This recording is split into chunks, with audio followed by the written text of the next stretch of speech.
Here I am to worship, here I am to bow down, here I am to say that you're my God. You're altogether lovely, altogether worthy.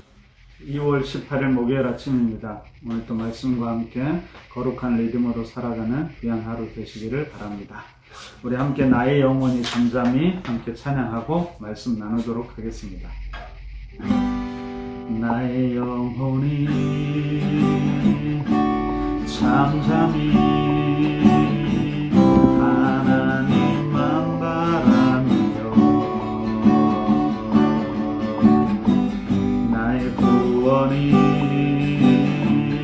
그에게서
요동치 아니하리.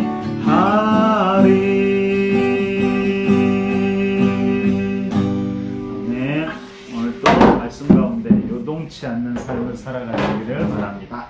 하나님 말씀은 마태복음 14장 22절부터 36절까지입니다.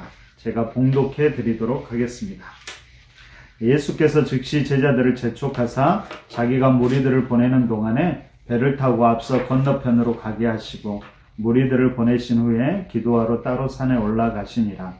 저물매 거기 혼자 계시더니 배가 이미 육지에서 술이나 떠나서 바람을 거스름으로 물결로 말미암아 고난을 당하더라. 밤 사경에 예수께서 바다 위로 걸어서 제자들에게 오시니 제자들이 그가 바다 위로 걸어오심을 보고 놀라 유령이라 하며 무서워하여 소리 지르거늘 예수께서 즉시 이르시되 안심하라. 나니 두려워하지 말라. 베드로가 대답하여 이르되 주여 만일 주님이시거든 나를 명하여 물 위로 오라 하소서 하니 오라 하시니 베드로가 배에서 내려 물 위로 걸어서 예수께로 가되 바람을 보고 무서워 빠져가는지라. 소리질러 이르되 주여 나를 구원하소서 하니 예수께서 즉시 손을 내밀어 그를 붙잡으시며 이르시되 믿음이 작은 자여 왜 의심하였느냐 하시고 배에 함께 오르매 바람이 그치는지라. 배에 있는 사람들이 예수께 절하며 이르되 진실로 하나님의 아들이로소이다 하더라. 그들이 건너가 게네사렛 땅에 이르니 그곳 사람들이 예수이신 줄을 알고 그 근방에 두루 통지하여 모든 병자를 예수께 데리고 와서 다만 예수의 옷자락이라도 손을 대게 하시기를 간구하니 손을 대는 자는 다 나음을 얻으니라. 아멘.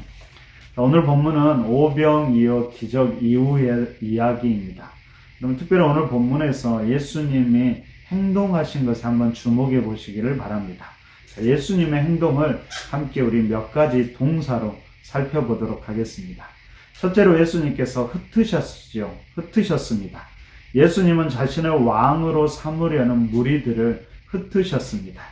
왜냐하면 예수님께서 이 땅에 오신 목적이 이 땅에서 인기나 명예를 얻기 위함이 아니었기 때문입니다. 그런데 어떤 면에서 우리는 늘 그런 것들에 관심을 두지요. 그때 제자들을 예수님께서 흩으심으로 흥분한 무리에게서 분리시키셨고 그들의 흥분, 욕망에 휩싸이지 않게 하셨습니다.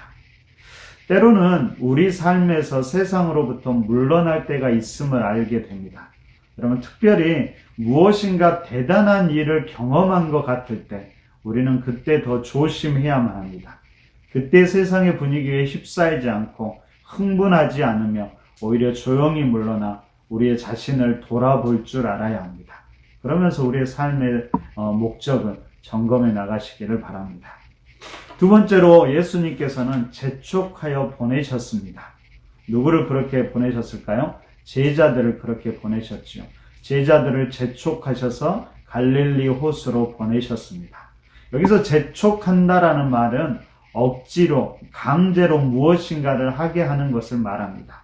이런 제자들을 억지로, 강제로 재촉해서 보내셨는데 그곳에서 제자들이 풍랑을 만나게 됩니다. 어떤 면에서 보면 예수님께서 제자들을 일부러 풍랑 속에 밀어 넣으신 것 같습니다. 도대체 어찌된 일일까요? 우리는 고난의 이유나 목적을 찾기 전에 우리가 먼저 기억해야 할 것이 있습니다. 그것은 예수님은 그때 과연 무엇을 하고 있었을까 하는 것이죠. 여러분, 예수님은 제자들을 재촉해서 바다로 보내시고 그들이 풍랑에 만나게 하신 다음에 예수님은 무엇을 하고 계셨을까요? 그것은 그냥 있었던 것이 아니라 예수님은 기도하러 홀로 산에 오르셨다라고 오늘 성경은 이야기합니다. 예수님께서 여러분 생각해 보십시오. 무엇을 기도하셨을까요? 분명히 자신을 위해서도 그리고 무리들을 위해서도 기도하셨을 겁니다. 그런데 무엇보다 제자들을 재촉해서 보내신 예수님께서 그 제자들을 위해서 기도하셨다라는 사실을 우리는 기억해야 합니다. 우리는 먼저 고난 속에서 그 예수님을, 우리를 위해서 기도하시는 그 예수님을 바라볼 수 있어야 합니다. 그때 우리는 고난 속에서 절망이나 포기하지 않고 끝까지 싸워 나갈 수 있을 것입니다. 예수님의 기도하신 모습을 오늘 조금 더 구체적으로 살펴보고 싶은데 좀 많이 길어질 것 같아서 이 부분은 다음 금요기도에 한번 살펴보려고 합니다. 한 가지만 말씀드리면 예수님께서는 기도하기 위해 산에 오르시어 홀로 계셨다라고 오늘 성경이 이야기합니다. 그러면 산에 오르셨다라는 것은 바쁘고 시끄러운 세상에서 잠시 동떨어진 것이고 하나님과 조용히 1대1의 장소 또는 그 시간을 갖는 것을 말합니다. 또한 그곳은 제자들의 삶의 현장을 바라볼 수 있는 산이었습니다. 그럼 영적으로 그곳을 바라보면서 기도하신 것이죠. 우리에게도 그런 장소와 시간 그리고 그런 기도의 모습이 있기를 바랍니다. 세 번째로 예수님은 다가오시고 함께 하셨습니다. 그럼 예수님은 고난을 고난으로 끝나게 하지 않으셨습니다. 때가 되었을 때 예수님은 우리 고난의 한복판으로 걸어오셨습니다. 물 위를 걸어오셨고 여전히 두려워하는 제자들에게 평안을 주시며 안심시키셨습니다. 심지어 그 상황 속에서 물 위를 걷기 원하는 베드로를 물 위를 걷게 하셨습니다. 그리고 잠시 한눈 팔다 그가 넘어져 물에 빠져 들어갈 때 베드로의 손을 즉시 잡아주시고 그와 함께 배에 오르셨습니다.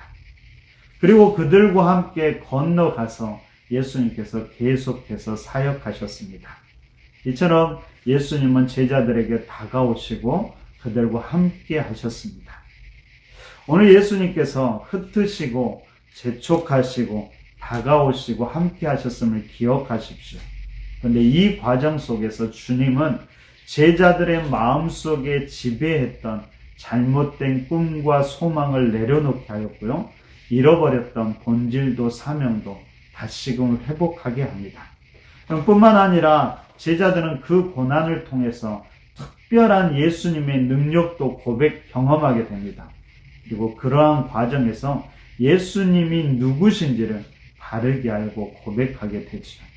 바로 예수 그리스도가 하나님의 아들이라고 고백하게 되는 모습을 우리는 오늘 보게 됩니다. 그리고 그들은 그 하나님의 아들과 함께 하면서 이 땅의 생명들을 치유하고 회복시켜 나가게 됩니다. 이것이 고난 속에서도 베풀어지는 주님의 은혜입니다. 그런데 여러분 잊지 말아야 할 것은 이러한 유익이 그냥 주어지는 것이 아닙니다. 뿐만 아니라 유익을 얻기 위해서 우리가 고난당하는 것도 아닙니다.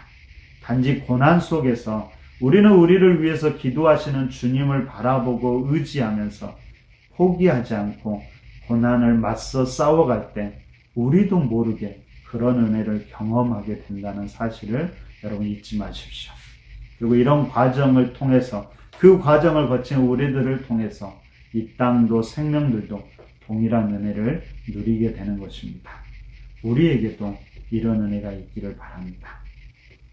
오늘 본문에서 여러분 한 가지만 더 살펴보면, 오늘 본문에서 전체적으로 저에게는 고난이라는 환경 속에서 예수님의 따뜻한 마음과 모습이 다가옵니다. 제자들을 위해 기도하신 예수님의 따뜻하심, 제자들이 힘들어할 때 다가오시고 안심하라, 두려워하지 말라고 말씀하신 그 예수님의 따뜻한 음성, 베드로의 무모한 도전에도 용납해 주시고 그가 넘어졌을 때 손잡아 주시는 예수님의 따뜻하심, 그리고 병든 자를 고치신 예수님의 따뜻하심입니다. 우리도 그런 예수님의 따뜻한 은혜를 경험할 수 있기를 바랍니다. 뿐만 아니라 우리에게도 그런 따뜻한 마음, 그리고 따뜻한 행동이 있기를 바랍니다. 오늘 또 말씀과 기도를 통해 예수님을 더 깊이 알아가십시오. 그리고 예수님을 통해 위로와 평안도 경험하기를 바랍니다. 그리고 그 예수님의 마음으로 우리도 다른 이들을 섬겨주는 따뜻한 신앙인들이 되었으면 좋겠습니다. 우리를 통해서 우리의 가정, 그리고 우리의 공동체, 이 땅이 더 따뜻해지고 행복한 오늘 하루가 되기를 축복합니다. 함께 기도하겠습니다. 오늘은 특별히 주신 말씀을 주시면서 기도해 주십시오. 특별히 고난 가운데 있는 이들도 생각하면서 여러분 기도해 주시기 바랍니다. 뿐만 아니라 오늘 목회자들을 위해서 기도하는 날입니다. 목회자들이 건강할 수 있도록, 주어진 사역을 잘 감당할 수 있도록, 사역마다 지혜롭게 잘 감당할 수 있도록 함께 기도해 주시기를 부탁드립니다. 우리 이런 기도 제목 가지고 함께 기도하도록 하겠습니다. 함께 기도합니다.